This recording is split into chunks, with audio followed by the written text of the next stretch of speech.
Amma kan argamnu mana obbo Boonsamoo Mi'eessootitti. Obbo Boonsamoo Mi'eessoo waggoota hedduuf aadaa, duudhaa, sirni uummata kanaa akka hin banneef waggoota hedduudhaaf itti dadhabaa kan turanii fi dadhabaa kan jiranidha. Haga ammaattis dadhabuu isaan hin dhaabne. Manni kun laabraarii xiqqaa uummata Oromoo jechuun ni danda'ama. Keessattuu laabraarii xiqqaa uummata Arsii jechuun hin dandeenya. Mana kana keessatti aadaa, duudhaa, sirna uummata Arsii kan ibsanii bifa garaagaraatiin kaayamanii tartiibaanii taa'aa jiru. Kun immoo dadhabbii isaa waggaa hedduu ta'uu irraan kan darbee aadaa saba guddaa, uummata guddaa qabatanii akkana taa'uun baroota kana keessa hin mul'atani. Garuu isaan qorra aduu osoo hin jenne aadaa uummata kanaa walitti qabanii baatanii asiin ga'anii jiru. Amma immoo kan argitan kunniin meeshaalee isaan bifa garaagaraatiin, bifa barreeffamaatiin, bifa kaasettaatiin, bifa viidiyoon karaa garaagaraa waraabanii sirna aadaa, duudhaa uummata kanaa kan ibsan harkatti qaqqabanidha. Uummanni Oromoo saba bal'aadha. Aadaa bal'aa qaba. Kanarra kanaasee jiru garuu aadaan kun sirnoota garaagaraatiin miidhaan irra gahaa tureera.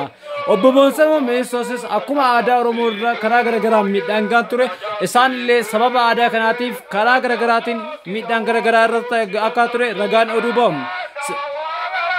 Irra caalaa yeroo bara jahaatamootaa keessaa kaasee sababa aadaa, afaan, duudhaa kanaatiif jedhanii iddoo garaagaraatti hidhamaa, itti dhiitamaa waggoota baay'eedhaaf mana hidhaa keessa turanii jiru.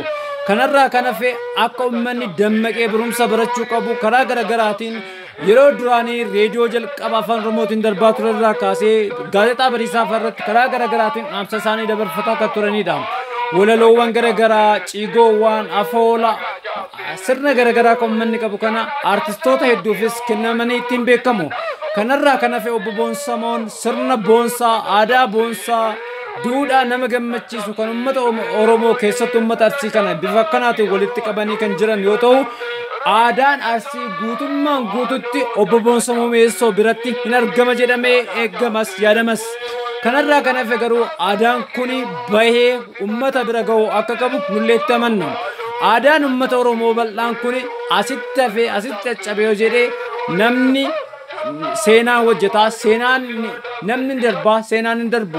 Obbo Boonsamoo Mi'eessoo aadaa hojjetanii asiin gahan kana dhalootatti yoo nuti hin dabarsine ta'e garuu aadaan kun isaanuma wajjin asitti hafa jennee yaaddama. Kanaafuu uummanni jiru bakka jiru aadaa ofii, sirna ofii, duudhaa ofii qabu kana dabarsee dhaloota biraa ga'uu qabuuf kun dirqama Oromoota hundaati. Kanaafuu obbo Boonsamoo Mi'eessoo walitti qabanii dadhabanii itti miidhamanii asiin kan ganii jiran kun immoo nuti immoo dhaloonni ammaa kana aadaa kana isaanirraa fuunee dhaloota biraan ga'uu qabna. Dhaloonni immoo kanarraa waa guddaa tokko barata jennee yaadna. Waa guddaa barachuu qofaas miti aadaa fi barachuun waan guddaa caaluudha. Kanaafuu dhaloonni gara fuulduraa jiru, dhaloonni amma jiru, dhaloonni dhufu waa'ee aadaa ofii sirriitti beekuudhaaf mana obbo Boonsamoo seennaan waan dhabuun qabu. Barreeffamoonni garaagaraa sirnoonni aadaa uummanni Oromoo dur irraa qabaa jiru, sirni Ateetee, sirna Gadaa, sirboonni garaagaraa asitti walitti qabamanii jiru. Kunniin immoo sirna boonsaa uummanni Oromoo qabudha. Kanaaf nuti illee dammaqnee aadaa kana galmaan ga'uu qabna jennee yaadna. Obbo Boonsamoo Mi'eessoo karaa kana qofaanii miti. Wantoota seenaa laalatan, seenaa uummata Oromoo gaafatan bifaalee kitaaba garaagaraatiin durirraa yeroo baratan bara jaatamootaa irraa kaasanii walitti qabanii akkanatti kaa'anii jiru.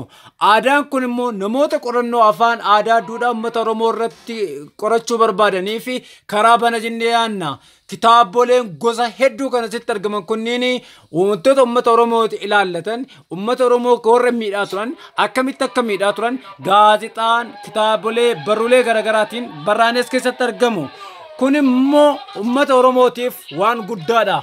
Bara kana keessatti sirna ofii, afaan ofii, aadaa ofii qabatanii tiksanii asiin ga'uun baay'ee mul'atu. Kanaafuu nuti illee akka nama tokkootitti wantoota isaa walitti qabanii hammatanii asiin gahan kana dabarsinee uummataan ga'uu qabna jenna. Kana waan uummanni hedduu hojjetan hin dandeenye humna nama tokkootiin hojjetamee aadaan sirni isaanii walitti qabamee jira. Nuti immoo akka uummata Oromootti, akka uummata bal'aatti, akka uummata Arsiitti aadaa seenaa keenya guddifachuudhaaf maal hojjennee akka jirru ofuma keenya of gaafachuu dandeenya. Isaan akka nama tokkootti laga bu'anii dachaa ba'anii sirni uummanni inni qabu hunda bifa kanaan barreessanii kaayanii yoo nu biraan ga'anii nuti immoo aadaa kana fuunee immoo dhaloota biraan ga'uun itti gaafatamummaa keenya. Kanaafuu akka nama tokkootti miti akka uummata bal'aatti hayyuu seenaa kana cinaa dhaabbannee aadaa keenya kasaa walitti nuu qaban kanaaf galata inni qabu kenninee fi nuti immoo irraa fuunee nu kennaa aadaa keenya nuuf dadhabdanii nuuf miidhamtanii jennee dhaloota biraan ga'uu qabna jennee yaanna. Kun immoo kan ta'u yoo nuti qindoomne tokkoomne duwwaadha.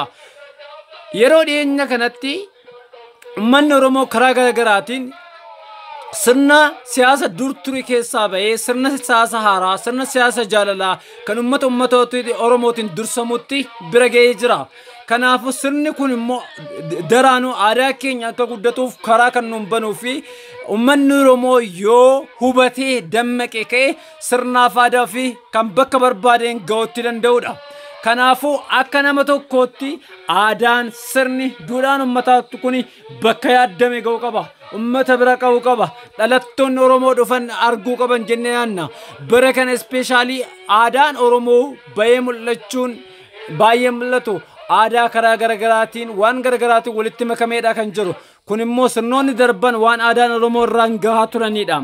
Kanaafuu nuti illee akka nama tokkootti uummanni Oromoo bal'aan hayyuu seenaa kana cinaa dhaabbatee sirna isaa walitti qaban kana aadaa isaa walitti qaban kana duudhaa isaa walitti qaban kana turistii beechuun uummata faayidaa uummata Oromootiif madda galii uummata Oromoo gochuudhaaf irratti hojjetamuu qaba jennee amanna.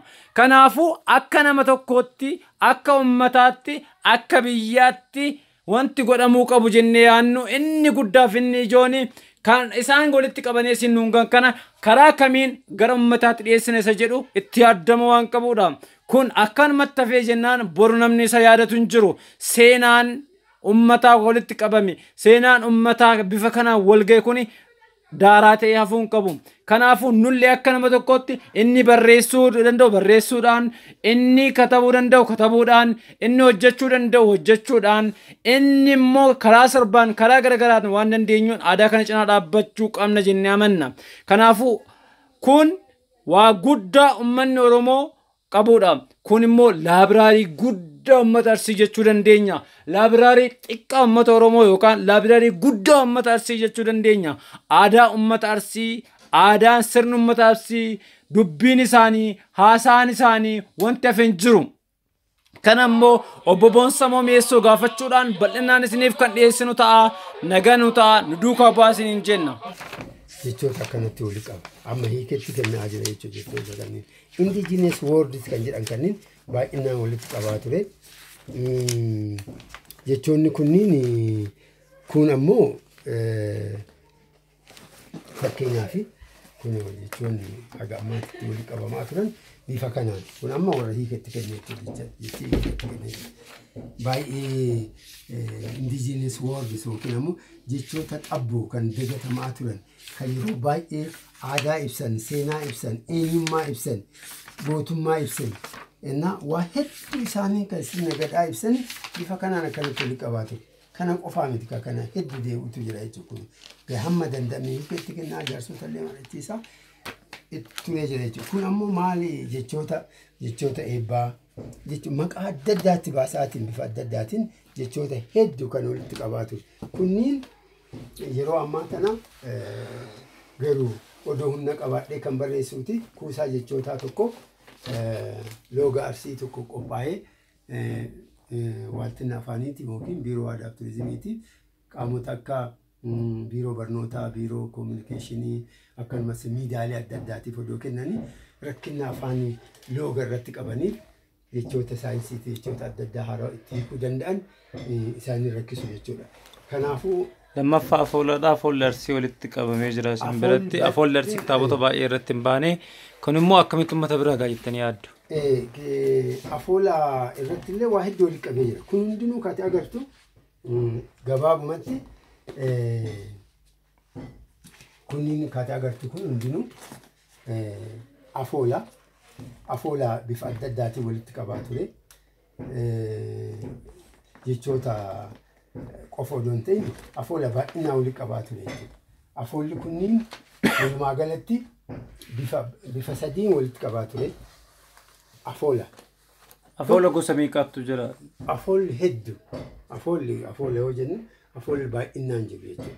Afoolli yeedaloo kan qaban jiru. Sirba sagalee kan qaban jiru. Sagalee kan qabne jiru. Kan yeedaloo hin qabne jira. Afoolli fakkeenyaaf cigoonis afoola. Cigoo irratti illee waan guddaa hojjetaa ture. Akkanumatti sammuu kitaaba madaala sammuu kan jedhu baasee afoola keessaa waan qoradhe keessaa tapha ijoolleetiif hibboo irratti hibboof tapha ijoollee irratti kitaaba kana maxxanseetira jechuudha madaala sammuu kan jedhu. Kanatu afaan odoo hin jenne hibboo isaaniif saawaa ta'e akkuma uumee isaatiin keessanuu hibboo arsii Oromoo itti fayyadamu. Seera soqachuu qorachuu kan qabu hibboon gosa lachuu hibboo xarii fi hibboo bifa lamaaniinuu kan jirani haala gaariidhaan kaayetiin jira. Achi ka'ee tapha ijoollee kaayee jira jechuudha. Duudhaalee sirna gadaatiif dhaa Oromoo wallee lamaan kaayee jira jechuudha kitaabattii tana keessatti. Sadaffaan maalidha? Lammaffaa afoola sadaffaan maalidha? Sirna gadaa irratti illee waa hedduu jedhama. Sirna gadaa arsii irratti. Sirna gadaa arsii irratti illee waa hedduu hojjetee jira. Sirna gadaa irratti hojjetee jira. Sirna ateetee irrattis hojjetee jira. Sirna fuudhaa heerumaa irratti illee hojjetee jira. Kun amma sirna fuudhaa heerumaa irratti hojjetame.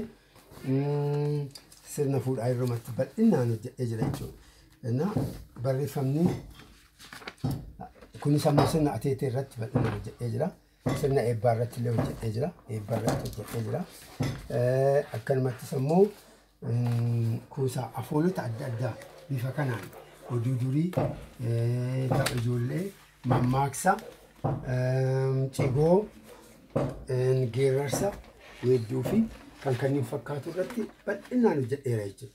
Akka gaariitti. Kunniin kan agartu hundinuu afoolaaf asoosamas irratti illee wanta guddaatu hojjetamee jira. Yeroon kamillee gabaabaadha. Afoolli kuusaa si walitti qabda kun karaa kamiin dhalootatti darbuu danda'a? Karaa kamiin uummata bira gahuu danda'a ittiin yaaddu? Kuusaan kun karaan inni uummata bira gahuu danda'uun kan afoolaa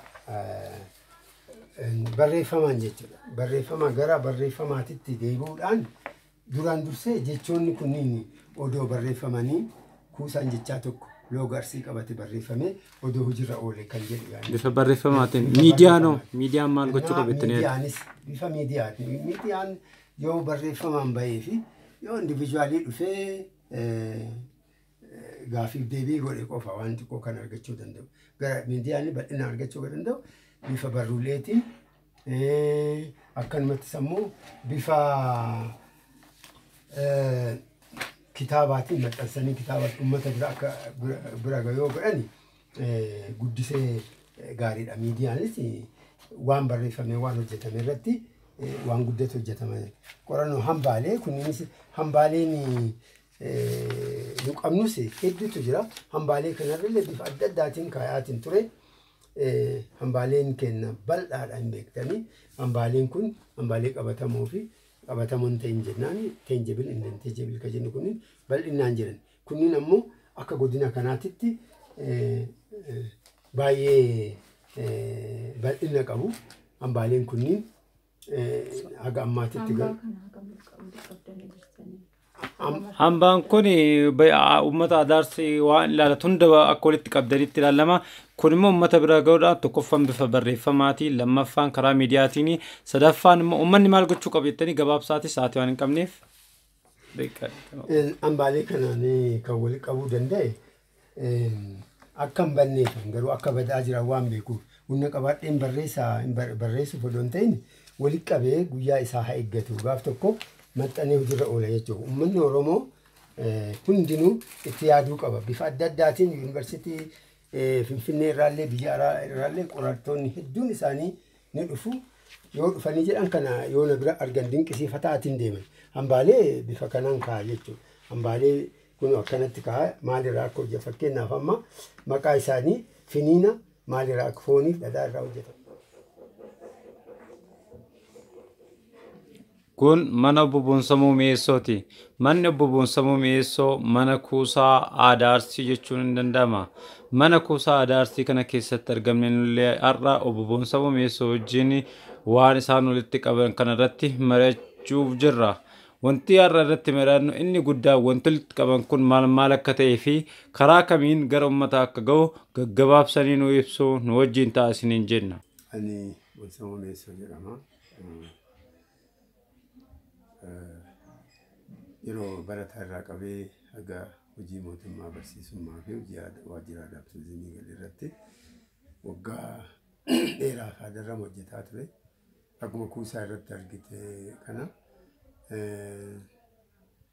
bara 1964 irraa qabee mana barumsaatti 67 irraa qabee ammoo duula gamtaa kan barattoota kutaa 10 oliitiif yuunivarsiitii irraa biyya keessa gargaaramuu bobba'ee keessa hirmaachuun carraa aadaa walitti qabu argadheera. Akkuma beekamu uummanni Oromoo aadaan isaa, eenyummaan isaa, seenaan isaa ukkamamee bara dheeraaf abbaa dhabee ture. Quuqama nu dhagaameen dhaloota saba sadii kan taane bakka hundattuu akka waan tokko liqabaa turreerra. Keessaanuu ani waggaa 40 ol jechuun danda'a, ormi kiiloomeetira jechuu danda'a. Eenyummaa uummataa barreeffamaan, waraabbiin, suuraan akkanumatti sammuu sagalee fi jecha gochaan liqabaa tureera. Kun amma asitti argamu kuni kaasettoonni kaameraa garaagaraa jiru. CD'n jira, kaasettii teeppiitiin jira. Kunni martinuu seenaa uummata Oromoo Arsii keessaanuu duudhaa Arsii jechoota looga Arsiitii fi akkanumatti sammuu artii uummata kanaa baay'inaan hammatee jira jechuudha. Kabiraa dhiisii kaasettii takkatti tana waraabsisee kaa'uudhaaf ani faajee guddaa na gaafata jechuudha. Nama tokko dubbisee kana walitti qabuuf karaa dheeraa yeroo deemu jira. Lafa olee bulu deemu jira. Mana kiyya yeroo jira. Baasii malee as hin geenye. Kan maan kaasettii irra jiru kunu odoon hin badin gara hammayyaatti deebi'ee gara CD'tti deebi'ee akkasirra gara barreeffamaatti jijjiiramuu qabu. Amma yeroo ammaa kana kaasettiin tuni badaa jirti. Teeppoonni ani ittiin wookimaanon ani ittiin waraabaa jirullee dadhabaa deemaa jiru. Turiinsarraa kan ka'e kun achi keessatti tokko amma caqasuu irratti rakkoo nyaachuudhaan bifa adda addaatiin na rakkisaa jira jechuudha. Kuusaan kunini kuusaa uummanni Oromoo Arsii ana qofa odoo hin ta'in na gargaaree gara barreeffamaatitti uummata biraan ga'uu haala danda'uun tumsa na gargaaruu qabu jechuudha. Dhuunfaa kiyyaan hagana walitti qabuun kun barreeffama amma akka argite kana kan tuulamee taa'u kun hundinuu jechoota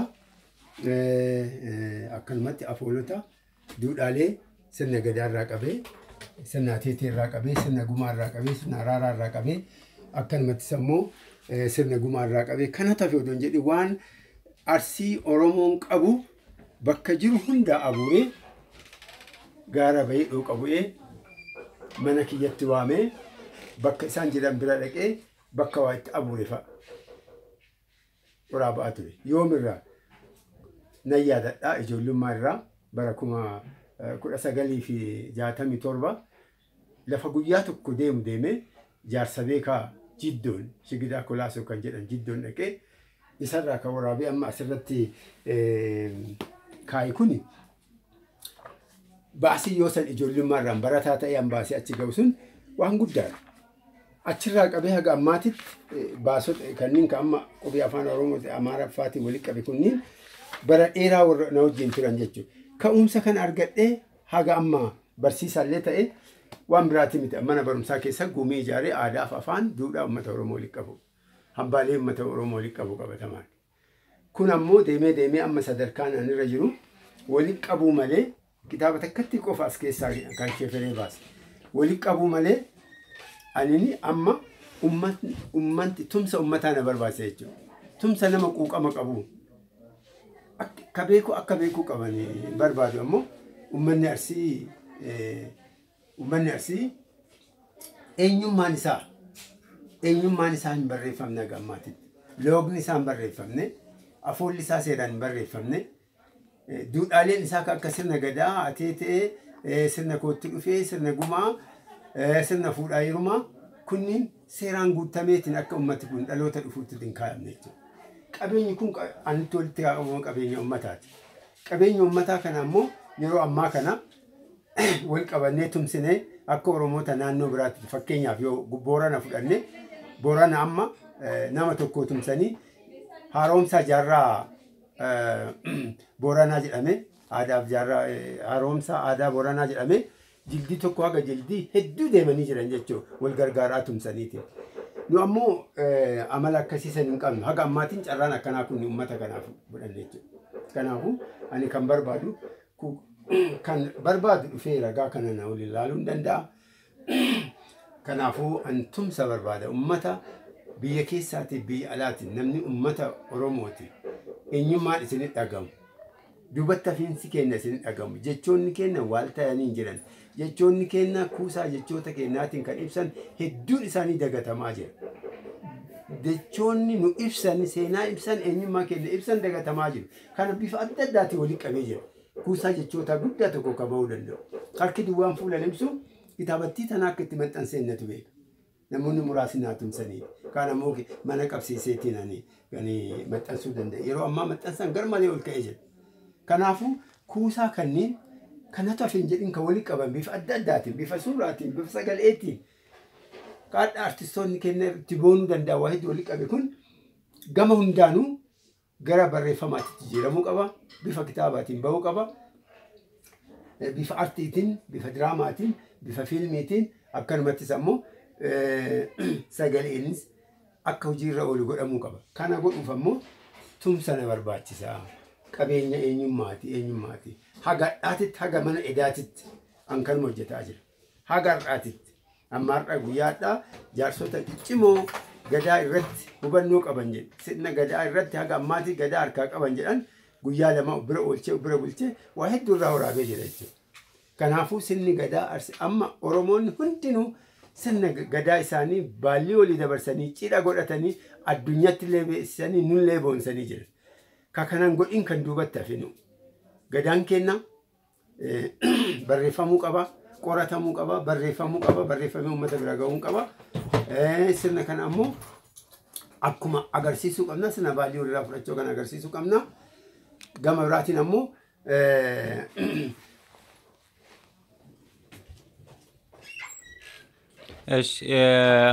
hawaasa yeroo ammaa dhimma kanaaf sosocho'aa jiru kanaaf tumsinee yeroo barreeffamee al tokko akka hojiitti agarsiifamee achiin boodatti haaromfamuu qaba. Sirni kaleessa itti bullu sun yeroo ammaa kana akka jirutti qabannee deemuu kan dandeenye jira. Fuudhaa hiruma irratti, sirna gumaa irratti, hatta sirna gadaa irratti haga keessa laalee jedhu kan haaromfamuu qabu, kan qajeelfamuu qabu, kan bara waliin deemuu qabutu jira. Bara waliin deemuu qaba. Hin haaromfamne yoo jenne akka jirutti orijinaalii isaa yookiin ammoo aslii isaa sani dhaloota dhufu kana agarsiisuu qabna. Kana godhuu hin dandeenye.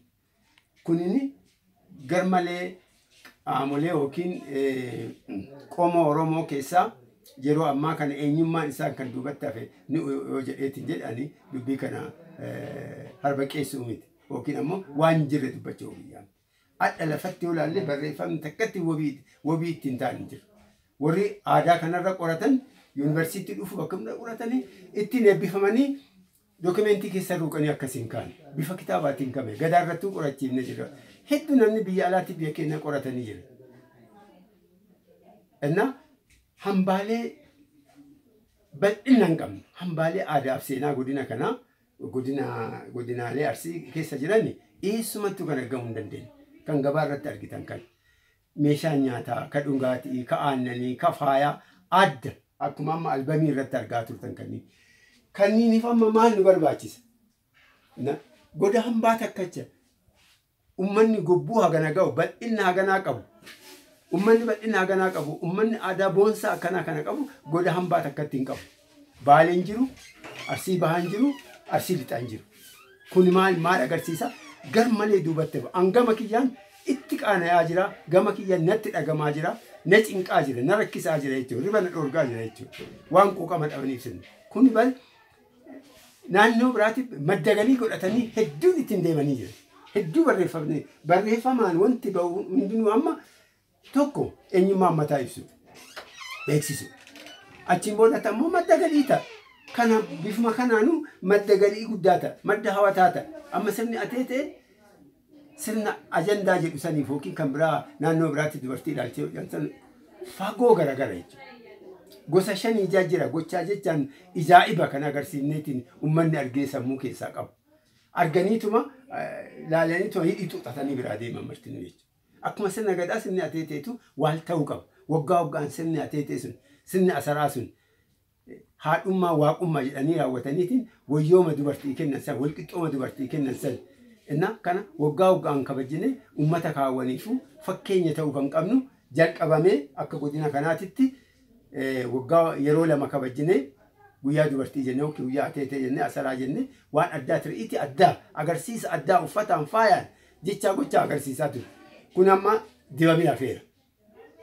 Agaan waajjira aadaa fi turizimii bifa sooramaatiif yookiin fayyaan bahe kun dibamee hafeera akkasuma hafee jechuudha akkuma sanitti argaa jirtanii foddaa televezyiiniitiin faaya keenya argaa jirtan ummanni faaya kana qabu ummanni hambaalee kana inteenjabilii qabu adda goda hambaa tokko godina arsii lixaan jiru godinaalee arsii kana akka arsii baatii baaleen keessa tokkollee hin qabne jechuudha. Kun maal jechuu keenya gar malee duubattamu ufgatuu keenya dhaloota kanaa wanti dabarsinu hiituu hin jiru jechuudha. Anaa fi miti ummata keessanii yoo quuqama qabaattan duubatti hafiinsi kenna sooshaali ikoonoomikaalii politikaalii akka nu ajjeesaa duuba nu hambisaa jiru beeka. Eenyummaan kenna yoo hin bahin eenyummaan kenna yoo hin mul'atin aadaan afaan duudhaan seenaan kenna hiddummaan dhaloota arsiitu tartiibaan kaayamee hin jiru seeraan qoratamee kaayamee hin jiru. Dunyaa dhabne moo nama dhabne moo nama barate qabna akka nama barateetitti akka oromiyaatittu sadarkaa qabna jechuudha akka arsiititti. Garuu kun martinuu barachuun bichaa gadiin qabu uummataa waan bu'aa buusan tokko hin hojjetin. Kanaafuu kuusaan bifa adda addaatiin kanaatu akka kiyyatti. Kuusaan kunniin maaliidha tartiibaan kuusaa gosa afur irratti xiyyeeffatanii turanii? Kuusaan kun jechoota looga arsii irratti xiyyeeffadhee jira. Tokkoffaa jechoota baay'ee kan nama dinqisiisu irratti. Isaan bifa hedduu walii qabee jira. Jechoonni kun baduun seenaa bada jechuudha. Jechoonni kun baduun seenaa bada jechoota seena qabeessa hedduu isaanii. Loogni arsiitii fi jechoonni aadaa waliin deeman, duudhaa waliin deeman, sirbaaf sirna adda addaa waliin keessatti dhagaman sunniin du'aa jiran kan walii qabee jira. Fakkeenya jechoota looga arsii keessaa kan naannoo biraatti hin beekamne kan haaraa ta'u tokko lama nu ibsuu dandeessu? Kunniin fakkeenyaaf yoo jila jenne jila ka jedhu namni bifa biraatiin beeka jechuudha. Jila ammoo warra sirna gadaa raawwatanii abboo goodaa muudaaf socho'an san jila jedhama. Kun jila jechuu danda'ama. Inna gama biraatiin ammoo wayyuu jennu. Wayyuumni wayyooma jennu. Wayyoomni kun nu biratti jira jechuudha. Gara biraatiin ammoo yoo ilaalleetiin jennu jechoonni kana fakkaatan kan sirna gadaa keessatti maqaadhaan kan fuudhaa heerumaa keessatti maqaadhaan hinjiru. Amma fakkeenya idaayyaa jennaan nu mucatti heerumtu. Misirroo jedhan bakka biraatti. Mushurraa ka jedhu irraan wal fakkaata jechuudha. Idaayyaa ka jedhu kun du'aa jira amma. Idaayyaan mucayyoo heerumtee mana jechuudha jechuudha. Idaayyaa mushurraa ka jedhu kana. Kan kanneen fakkaatan hedduu isaati kan du'aa jirani akka fakkeenyaatti isinii kaase malee. Kunniin ammoo odoo waal ta'anii biiroo aadaa fi turizimii waaltina qabaa koree waaltinaa qabaati. Galee miidiyaa adda addaatiin biiroo barnootaa odoo galee kunniin ammoo hanqina baruu barsiisuu irratti kitaabilee edaasaa dubbisaa irratti odoo galee jechoonni keenya du'uu qaban jechuudha. Kun ammoo afoola. Afoolli keenya hedduu. Mee akka fakkeenya isinii hamu. Faarummaan loonii bichaanuu dacha hedduutu jira. Faarummaan loonii gosa hedduu. Faaruun daa'imaa gosa hedduu. Faaruun nama du'e illee hedduu. Maqammaa faaruuti mata duree hedduutu jira jechuudha. Faaruu daa'immanii jennaa. Faaruun looniitu damee hedduu qabaa. kan seenaa keenya ibsu eenyummaa keenya ibsu akkanumatti faaruu nama du'ee faaruun namni mee tokko tokko irraa jechuu dandeettani faaruu nama du'ee faaruu loonii faaruu daa'immanii keessaa tokko ifa akka ta'uuf uummataaf amma karaa amantiitiin wanti kun baay'ee ulfaata yeroo ammaa kana maaliif faaruu kana yoo barreessinee kenna jechoota achi keessatti maqaa dhaamsantu akka wayyaa muttaaraa kiyya odoo rafuu dhagayaa odoo loluu nagayaa